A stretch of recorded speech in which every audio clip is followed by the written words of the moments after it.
नमस्कार, मी संकेत आवटे. मार्केट जोरदार खाली येत आहे. याच्या मागे नेमकी कारणं काय? मार्केट असंच पडत राहणार? नेमकं काय होणार? प्रत्येकाच्या मनामध्ये प्रश्न आहेत, प्रत्येकाच्या मनामध्ये भीती आहे.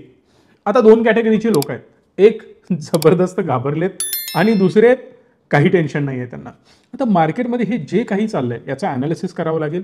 जे मी वारंवार तुम्हाला सांगतोय की पहिले 6 महिने या वर्षातले कठीण आहेत, त्रासदायक आहेत, टेन्शन देणारे आहेत. बट टेन्शन देणारे जरी असले, उदाहरण देतो शनीचं.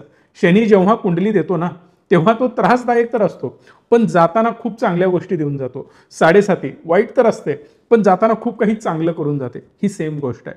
त्याला कसं युटिलाइज करायचं हे मी तुम्हाला सांगतोय. ओव्हरऑल 1 मिनिटामध्ये सांगतो नेमकं मार्केटमध्ये चाललंय काय. ग्लोबल टेन्शन्स खूप जास्त आहेत. इंटरनल टेन्शन्स तर आपले मावत नाही आहेत, एवढे भरलेले आहेत. पण त्याचा मेजर इम्पॅक्ट मार्केटवर कसा होईल नाही होईल याची पण मी चर्चा करतोय. बघा, पहिली गोष्ट डोनाल्ड ट्रम्प. सगळ्यात मोठी जगाला लागलेली कीड म्हणजे डोनाल्ड ट्रम्प. सुरुवात केली आहे त्याने शब्द बदलायला. म्हणजे आपल्याकडे म्हणतो ना शब्दाला किंमत आहे, त्यांच्याकडे शब्दाला किंमत नाही आहे. बाबा रोज उठतो, वेगवेगळे नवीन स्टेटमेंट देत असतो. मी यांच्यावर टॅरिफ लावेन, त्यांच्यावर लावेन, यांना त्रास देणार, त्यांना त्रास देणार, आणि करत तर काहीच नाही. या सगळ्या गोष्टी सध्या सुरू आहेत. डायरेक्ट इंडियाला त्यानं म्हटलं की मी इंडियाला एक्सपोज केलंय. आता भारताला यांनी एक्सपोज केलं म्हणजे विचार करण्यासारखी गोष्ट आहे यावर. आणि याच्यावर कुठल्याही भारतीय ऑफिशियल्सनी स्टेटमेंट केलेले नाही. ही दुर्दैवी गोष्ट आहे. ही जास्त मला खटकली. एका तरी सिनियर मंत्र्यांनी याबद्दल बोलायला पाहिजे होतं आणि स्टेटमेंट क्लिअर असायला पाहिजे होतं की एक्सपोज तुम्ही नाही, आम्ही तुम्हाला करत आहोत, की तुमची लायकी काय आहे हे आम्ही दाखवून देण्याचा प्रयत्न करतोय. बट चला, तेवढ्या लेवलला आपल्याला बोलता येणार नाही, बरेच प्रॉब्लेम आहेत. पण इंटरनल प्रॉब्लेम सुद्धा थोडेफार आपल्याला फेस करावे लागतात. इन्फ्लेशन, रुपया वारंवार घसरताना आपल्याला पाहायला मिळतोय. मार्केटमध्ये थोडासा स्लोडाऊन आहे, सेल्स ड्रॉप होतोय, रेट कट आपण ॲग्रेसिव्हली करू शकत नाहीये. हे सगळे थोडेसे निर्बंध आपल्याला आता पाहायला मिळतात. आणि ओव्हरऑल याचा इम्पॅक्ट तुम्हाला माहिती आहे की सेल्स डाऊन होतात कंपन्यांचे, आणि त्याच्यामुळं मार्केटमध्ये स्लगिशनेस येण्याचा पुढे धोका निर्माण होतो. पण रिअल फॅक्ट मार्केटमध्ये आता सुरू काय आहे हे मी तुम्हाला सांगण्याचा प्रयत्न करतोय, आणि पेशन्स काय असायला पाहिजेत हे दाखवतोय. खूप सारे आकडे दाखवणार आहे, हे हिट मॅप वगैरे डिस्कस करणार आहे. याच्यामध्ये पण सेक्टर रिलेटेड, स्टॉक रिलेटेड, कोण चांगला परफॉर्म करतोय हे पण मी तुम्हाला दाखवतोय. पण सध्याचा चार्ट बघण्याआधी आपण थोडंसं मागे जाऊयात.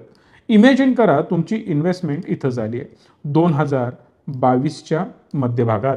आता इथून जर बघितलात तर अप्रॉक्सिमेटली मार्केट जे पडत आहे नोव्हेंबरपासून डिसेंबर, जानेवारी, फेब्रुवारी, मार्च, डिसेंबर, जानेवारी, फेब्रुवारी, मार्च आणि नोव्हेंबर, ऑलमोस्ट 5 महिने.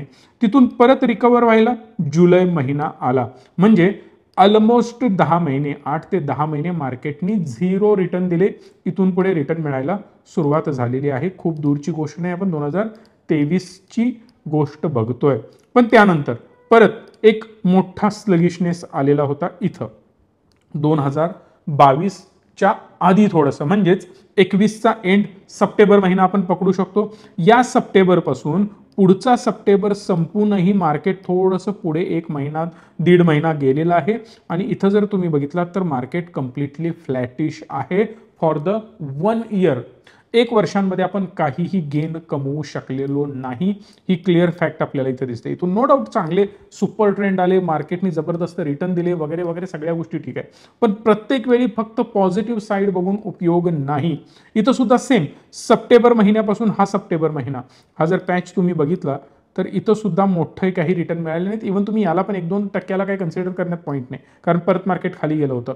सो ओव्हरऑल इथं 1.5 वर्ष आपल्याला मार्केटमधून काहीही गेन झालेला नाही. उलट कोविडमध्ये डायरेक्ट मोठा क्रॅश. आता कोविडमध्ये का क्रॅश आला होता, कशाबद्दल आला होता याबद्दल आपण आता चर्चा करणार नाही. इथे एक सुपर मूव्ह आलेली होती. त्यानंतर ऑलवेज तुम्ही बघू शकता एक स्मार्ट मूव्ह आली ना, एक फास्ट मुवमेंट आली ना, त्यानंतर मार्केट थोडंसं शांत होण्याचा प्रयत्न करतो. सेम आता सुद्धा तीच गोष्ट सुरू आहे. 2015मध्ये चायनाचे वगैरे क्रायसिस झालेले होते, त्यांनी त्यांच्या करन्सीची व्हॅल्यू खाली आणली होती, बऱ्याच गोष्टी त्यावेळी झालेल्या होत्या, आणि त्यामुळे ओव्हरऑल सगळीकडे टेन्शन होतं. 1 वर्षापेक्षा जास्त इथं मार्केट तुम्हाला पडलेलं दिसतं, आणि तिथून पुढे सुद्धा हा हाय त्यानं तोडलेला नाही. म्हणजे ही 1-2 वर्ष अशीच गेलेली होती. मी 2015 पर्यंत आलो, आणि एखादं आधेमध्ये एक्झाम्पल आहे असं नाही आहे. 1-2-3 वर्षांनी या गोष्टी होतच असतात आणि कन्सिस्टंटली होतात. इथं सुद्धा बघा सेम काहीही आपण कमवलेलं नाही 2015 मध्ये, त्यानंतर या 2011 मध्ये, इथं सुद्धा 2014 पर्यंत ऑलमोस्ट 3 ते 4 वर्ष इथं बघू शकता. 2010चा एंड ते 2014चा पण थोडासा पुढचा काळ, नो गेन्स. पण यात एक गोष्ट लक्षात घ्यायची की इथून मार्केट पडतंय ना, मी प्रत्येक इथं बॉटमला, आता एक्झॅक्ट बॉटम तर सापडणार नाही म्हणून ही लाईन माझी थोडीशी तुम्हाला वर दिसते की थोडे थोडे थोडे पैसे ऍड करणार. भलेही मार्केट या रेंजला जरी गेलं तरी इथं सुद्धा मी प्रॉफिटमध्ये असणार आहे बिकॉज ऑफ ॲव्हरेजिंग. इथं एक चूक झाली माझी, काही हरकत नाही, त्याला चूक म्हणता येत नाही. सिस्टमॅटिकली मी पैसे टाकत गेलो, पण मार्केट खाली आल्यानंतर अजून मी ऍड केले. हा एकमेव पर्याय तुमच्या हातामध्ये आहे, दुसरा कुठलाही पर्याय नाही. तुम्ही म्हणू शकत नाही की मार्केट कधी वाढणार कधी पडणार हे मी सांगू शकतो, इम्पॉसिबल आहे. किती पडणार हे कोणीही सांगू शकत नाही. इवन डोनाल्ड ट्रम्प आता युरोपियन युनियनला सुद्धा थ्रेटनिंग करतोय, त्यांनी ब्लॉक वगैरे बनवलेला आहे, तर त्याच्या अगेन्स्ट आम्ही तुम्हाला टेरिफ लावू, 25% लावू वगैरे वगैरे, तुम्ही आम्हाला स्क्रूइंग करण्याचा प्रयत्न करताय, हे सगळं सुरू आहे आणि हे राहणार. असे वेगवेगळे देश चर्चेत येणार, वेगवेगळे मोठे मोठे ताकदवर पुढारी लोक हे सगळे करण्याचा प्रयत्न करणार. पण एवढं करून सुद्धा इलॉन मस्कचा स्टॉक जर तुम्ही बघितलं तर 40% क्रॅश आहे. आता त्यामध्ये परत आपल्याला घुसायचं नाही, आपल्या इकॉनॉमीचं काय होईल, सिंपल लॉजिक आहे, त्याच्यावर आपल्याला डिस्कस करायचं आहे. पुढे जाण्याआधी एक महत्त्वाची अनाउन्समेंट आहे. जर तुम्हाला स्टॉक मार्केट शिकायचं आहे, हजारो लाखो रुपये खर्च करावे लागतात, गरज नाही आहे. आम्ही फ्री शिकवतोय. ज्या लोकांनी ऑलरेडी आमच्याकडे डीमॅट अकाउंट ओपन केलं आहे किंवा तुम्ही केलं नसेल तर लवकरात लवकर या नंबरला कॉल करा, डीमॅट अकाउंट ओपन करा. डिस्क्रिप्शनमध्ये लिंक आहे त्यावरून करा. फ्री डीमॅट आहे, एकही रुपये चार्ज नाही. पण जे लोक आमच्याकडे आहेत त्यांना आम्ही सर्व्हिसेस प्रोव्हाइड करू शकतो. ज्यांनी ऑलरेडी क्लास अटेंड केलाय त्यांच्यासाठी सुद्धा पुढच्या महिन्यामध्ये अजून काही ॲडव्हान्स गोष्टी येणार आहेत. ते बॅचेस मी काही घेणार आहे, माझी टीम पण घेणार आहे आणि काही एक्सपर्ट ॲनालिस्ट सुद्धा मी ऑनबोर्ड केलेले आहेत वेगवेगळ्या ब्रोकरद्वारे. ते सुद्धा तुमच्यासाठी काही क्लासेस घेणार आहेत. त्यामुळे बेसिकपासून ॲडव्हान्सपर्यंत, ॲडव्हान्सपासून नवीन स्ट्रॅटेजीपर्यंत, मार्केट ॲनालिसिसपर्यंत बऱ्याच गोष्टी तुम्हाला मिळणार आहेत, तेही फ्री ऑफ कॉस्ट. त्यामुळे कॉल करा, डीमॅट अकाउंट ओपन करा आणि या सगळ्या सर्व्हिसेसचा लाभ घ्यायला सुरुवात करा. जर तुम्ही USD बघितला तर तो सुद्धा आता आपल्याला खाली येताना दिसतोय, which is a really great and positive thing for us. हे व्हायलाच पाहिजे आणि होत आहे, हे आपल्या फायद्याचं आहे. हे आपण एक गोष्ट आता क्लिअर करून घेतली की USD खाली येतोय.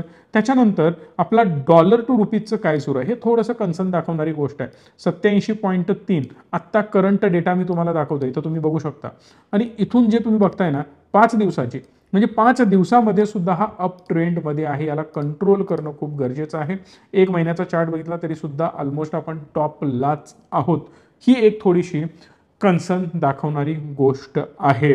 पण याच्या पुढे जर जाऊन बघितलात तर होतंय असं की FII सेलिंग करतात. आता FII सेलिंग करतायत कशाबद्दल, तर ते आपण ऑलरेडी डिस्कस केलंय की चायनामध्ये चांगली ग्रोथ त्यांना दिसते, अमेरिकेमध्ये चांगली ग्रोथ दिसते, भारतावर थोडंसं प्रेशर येईल. ऑलरेडी रिटर्न्स मी खूप जास्त कमवलेत, आता हे कमवलेले रिटर्न इन कॅश करण्याची वेळ आलेली आहे, म्हणून त्यांनी बऱ्या प्रमाणात सेलिंग केलं, आपापल्या कंट्रीमध्ये इन्व्हेस्ट केलं. डॉलर स्ट्रॉंग होत चाललाय, रुपी वीक होत चाललाय. महत्वाची गोष्ट, त्यांच्याकडे बॉन्ड यील्ड एकदम स्ट्रॉंगली वाढत चालली आहे. त्याचा पॉझिटिव्ह इम्पॅक्ट त्यांना इन कॅश करायचं आहे, म्हणून ते यातून बाहेर पडतायत. जर तुम्ही बघितला जानेवारी महिन्यामध्ये 87,000 कोटीचं सेलिंग त्यांनी केलेलं आहे. 2025 जानेवारीची मी गोष्ट करतोय. त्याच्या आधीचे तर भयंकर सेलिंग त्यांनी केलंय, ते पण मी तुम्हाला सांगितलंय. त्याच्या अगेन्स्ट DIIsनी 86,000 कोटीचं बाईंग केलंय. परत फेब्रुवारीमध्ये जवळपास 58,000 आणि इकडे DIIsनी बाईंग 64,000 कोटीचं केलंय. आणि यामुळेच आपली इकॉनॉमी स्टेबल आहे.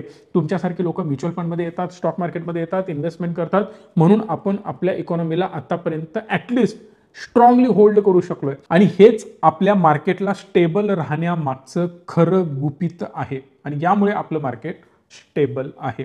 आणि माझ्या मताप्रमाणे घाबरण्यासारखी गोष्ट बिलकुल नाही आहे. नो डाऊट स्ट्रेस येणार, आता मी पडलोय, हाताला थोडंसं खरचटलंय, लागलंय, अरे घाबरू नको, काही नाही, भीती वाटणार ना, थोडंसं डोळ्यातून पाणी पण येणार, होणार. पण हे ठराविक काळासाठी. आणि ही जर संधी आपण सोडतोय ना, ही जर संधी आपण मिस करतोय, सगळ्यात मोठी चूक करतोय. हा सेम डायलॉग मी 2 वेळेला घेणार आहे, लक्षात घ्या. तुम्ही ही संधी मिस करू नका.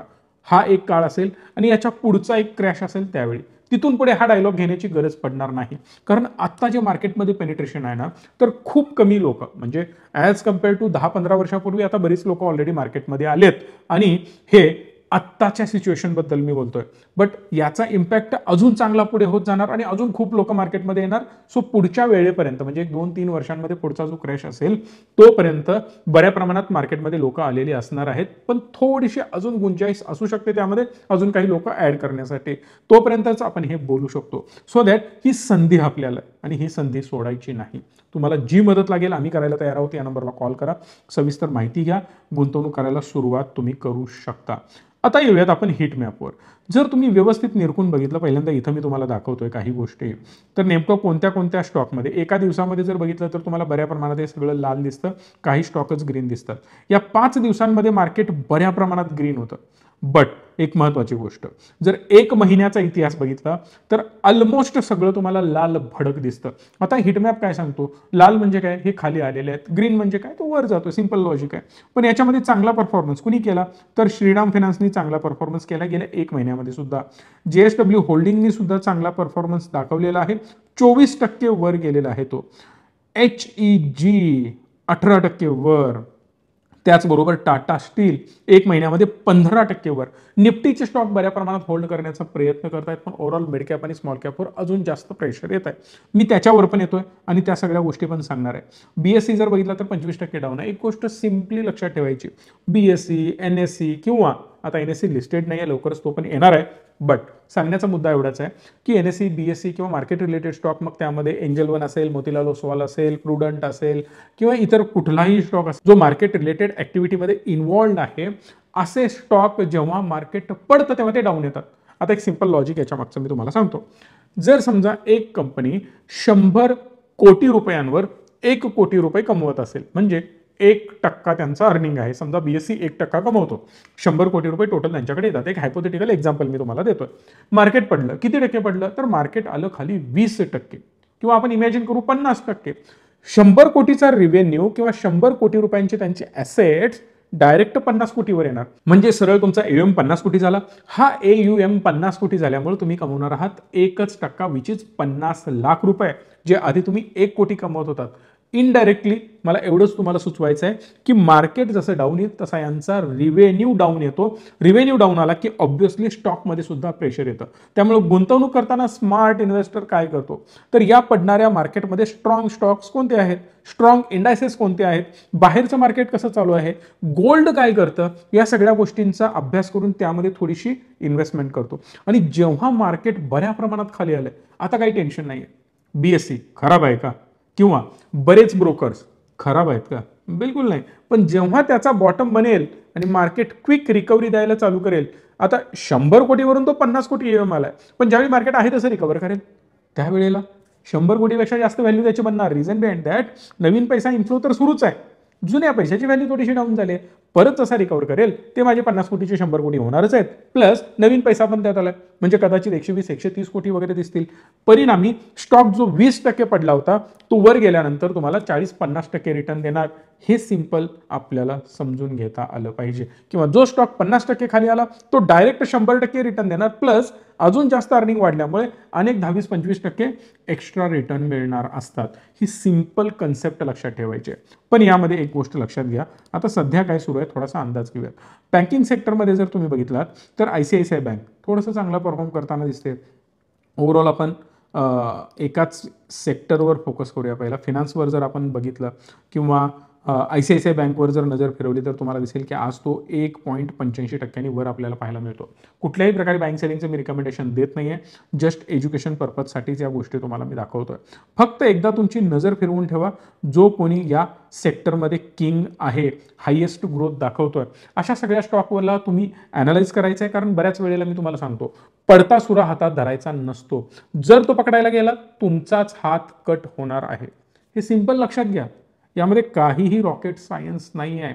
येस बँक, आयडिया, व्होडाफोन, अनेक स्टॉक सांगू शकतो जो कन्सिस्टंटली पडत खाली आलाय. आता जे तुम्हाला माहिती नाही त्यांची नावं मी इथं जाणून बुजून घेणार नाही, कारण हे चर्चेतले असतात. आज वर जाईल, उद्या वर जाईल. रेंज आहे ना आयडिया, व्होडाफोन लक्की बंद पडली. सर्व्हिस चांगलीच आहे, कॉल आजही लागतात. मी म्हणेल जिओपेक्षा सुद्धा आयडिया व्होडाफोनची नेटवर्क बेटर आहे. कॉल ड्रॉप जिओचे जास्त होतात आणि इंटरनेटचं तर दिसायला 4G 5G दिसत असतं, पण बऱ्या प्रमाणात ते लॅग होतं. म्हणजे थोडासा एअरटेलचा इश्यू आल्यामुळे मी जिओमध्ये माझं सिम पोर्ट केलं, पण माझा तरी रिव्ह्यू जिओबद्दल एअरटेलच्या कंपॅरिझनमध्ये एवढा चांगला नाही आहे. सो सांगण्याचा मुद्दा एवढाच आहे की कंपनी चालू आहे, सगळं व्यवस्थित आहे, न्यूज भरपूर आहेत, म्हणून तुम्ही त्यामध्ये गुंतवणूक करायला काही पॉईंट नसतो. सिंपल लॉजिक हे आहे की जो परफॉर्म करतो उगवत्या सूर्याला नमस्कार करायचा आहे, कंटिन्युअसली पडत आलाय म्हणून त्यामध्ये गुंतवणूक करणं मूर्खपणाची लक्षणं आहेत. म्हणून शर्ट सुद्धा आज ग्रीन वापरलाय मी. कारणच ते आहे की घाबरण्याची गरज एवढी जास्त नाही आहे, कारण डोळ्यासमोर चित्र क्लिअर आहे की पहिले 6 महिने या वर्षाचे आपले त्रासदायकच आहेत. जगा वेगळं रॉकेट सायन्स काही नाही आहे. मी सुद्धा रोज व्हिडिओज बनवून काही फरक पडणार नाही आहे, किंवा थंबनेलमध्ये थोडंसं तुम्हाला रेडिश वगैरे दिसतं, नो डाऊट तुम्हाला अट्रॅक्ट करण्यासाठी या गोष्टी असतात, पण आत जेव्हा तुम्ही येता खूप जास्त व्हॅल्यू देण्याचा मी तुम्हाला प्रयत्न करत असतो. बघा निफ्टी 50चं व्हॅल्युएशन नेमकं काय चाललंय. निफ्टी 50ला जेव्हा तुम्ही अनालाइज करता तेव्हा तुम्हाला कळतं की हे जे अर्निंग आहे हे अर्निंग आहे बरं का, आणि हे जे तुम्हाला दिसतं ही प्राइस आहे निफ्टीची. याचा अर्थ सिंपल आहे, क्लिअर आहे, अर्निंगमध्ये कुठलाही प्रॉब्लेम नाही, अर्निंग व्यवस्थितच आहे, इथं मला टेन्शन नाही आहे, आणि प्राइस फक्त ड्रॉप होते which is really great thing. म्हणजे जर माझं अर्निंग ड्रॉप होत चाललं असतं तर प्राइस ड्रॉप होणं त्याला जस्टिफाय करतं, आणि लगेच प्राइसनं वर येऊ नये हे सुद्धा जस्टिफाय करतं. समजून घेण्याचा प्रयत्न करा, कारण फंडामेंटली मेजर इश्यू आहे. तुमचं अर्निंग ड्रॉप होणार, प्राइस ऑब्व्हियसली त्याच्यापेक्षा फास्ट गतीनं खाली जाणार, आणि तोपर्यंत प्राइस लवकर येणार नाही जोपर्यंत तुमचा अर्निंग वर जाणार नाही. सो याला सिंपल लॉजिक तुम्हाला हे समजून घ्यायचं आहे की आता फंडामेंटली मेजर इश्यू यामध्ये दिसत नाही, पण स्मॉल आणि मिड त्याच्यापेक्षा जास्त पडलाय. इथे तुम्ही बघू शकता याचा पीई जर तुम्ही लक्षपूर्वक बघितला तर तो बऱ्या प्रमाणात आपल्याला खाली येताना पाहायला मिळतोय. पण याचा ईपीएस जेव्हा तुम्ही बघता ना, तो ईपीएस सुद्धा मेजर काही इम्पॅक्ट त्याच्यावर झाला असं दिसत नाही. म्हणजे इव्हन हा ईपीएस जर तुम्ही बघितला तर ठीकठाक थोडासा खाली आहे. जर मी याला 1 महिन्याच्या चार्टमध्ये कन्वर्ट केलं तर ऑलरेडी याचं अर्निंग फ्लॅट आहे, मेजर काही फरक पडलेला नाही आहे, पण प्राइस मात्र थोडीशी जास्त खाली येण्याचा प्रयत्न करते. आणि नेहमी तुम्ही जेव्हा कम्पेअर करता स्मॉल कॅप आणि लार्ज कॅपला, तेव्हा लक्षात ठेवा जेव्हा मार्केट वर जाताना तेव्हा लार्ज कॅप ऑब्व्हियसली त्याला आउट परफॉर्म करतो. तुम्ही हे एक्सपेक्ट करू शकत नाही की जर लार्ज कॅप 10% खाली आला तर स्मॉल कॅप पण 10%च खाली आला पाहिजे, which is next to impossible. म्हणून समजून घेण्याचा प्रयत्न करा की जेव्हा जेव्हा मार्केट डाऊन येतं तेव्हा तेव्हा स्मॉल आणि मिड खूप जास्त खाली येतो. ओव्हरऑल काय तर भारतामध्ये थोडेफार इश्यू आहेत, प्रॉब्लेम आहेत. आता ते जर मी बोलायला गेलो तर ते पॉलिटिकल इश्यूज बनत जातील, त्यामुळे असू दे, जे आहे ते आपल्या फायद्याचं आहे असंच समजायचं आहे. नो डाऊट गव्हर्नमेंट त्यावर ॲक्शन्स घेईल, काम करेल आणि लवकरात लवकर त्याला इम्प्रूव्ह पण करेल, आणि मार्केटमध्ये त्याचे पॉझिटिव्ह पडसाद पण दिसायला लागतील. आता जर तुम्ही बघितलं तर चायनानं स्टिम्युलस पॅकेज वगैरे या सगळ्या गोष्टी करायला सुरुवात 1 वर्षापूर्वीपासून केलेली होती, त्याचा रिझल्ट त्यांना आत्ता दिसतोय. सेम थिंग इंडियामध्ये सुद्धा सुरू झालेलं आहे. सगळ्या मंत्र्यांना झळ लागलेली आहे, आणि बऱ्याच गोष्टी माझ्या कानावर आहेत, काही डिस्कस पण मी केलेल्या आहेत, पण मी ओपनली त्या बोलू शकत नाहीत. काम चालू झालंय एवढंच मी तुम्हाला सांगू शकतो, पण या कामाची पावती मिळायला थोडासा वेळ लागणार हे पण लक्षात घ्या. मग आपण काय करायचंय, जी गुंतवणूक करायची ती एसटीपी करायची आहे. पैसा आहे उचलला टाकून दिला, नका करू. STP systematic transfer plan, 1 lakh रुपये रोज 1000ची ट्रान्सफर लावून द्या, 100 दिवसामध्ये गुंतवणूक होईल. 10 लाख रुपये रोज 10,000, 1 कोटी आहेत रोज 1 लाख रुपये, रोज 1 लाख मार्केटमध्ये जाऊ देत, बाकीचे पैसे डेट फंडात पार करायचे, एफडी सारखे रिटर्न मिळतात, ग्रो होत राहतात, काहीच टेन्शन नाहीये. त्यामुळे ही सिस्टम विसरू नका. पण एक गोष्ट मात्र मी अभिमानानं, आनंदानं आणि खूप स्ट्रॉंगली तुम्हाला सांगू शकतो, जेव्हा मार्केट वर असेल ना तेव्हा तुमचे रिटर्न हे वेगळेच असतील, आणि आत्ता गुंतवणूक करून तुम्ही रिग्रेट करणार नाही, हे पण लक्षात घ्यायचं. त्यामुळे जी मदत हवी असेल आम्ही करायला तयार आहे. No doubt stock market is subjected to market risk, इथं रिस्क आहे, अप अँड डाऊन होत राहणार, पण डर के आगे जीत है, एवढंच लक्षात ठेवा. या व्हिडिओला लाईक करा, मॅक्सिमम लोकांपर्यंत शेअर करा, प्रत्येकाला कळू दे की सध्या मार्केटमध्ये काय सुरू आहे, आणि चॅनलला सबस्क्राईब करायला विसरू नका, कारण त्यामुळेच मला मोटिवेशन मिळतं, कारण एवढी लाख लोक आपल्यासोबत आहेत आणि माझ्या व्हिडिओना बघतात हे बघून खूप आनंद होतो. धन्यवाद. Stay tune and stay positive.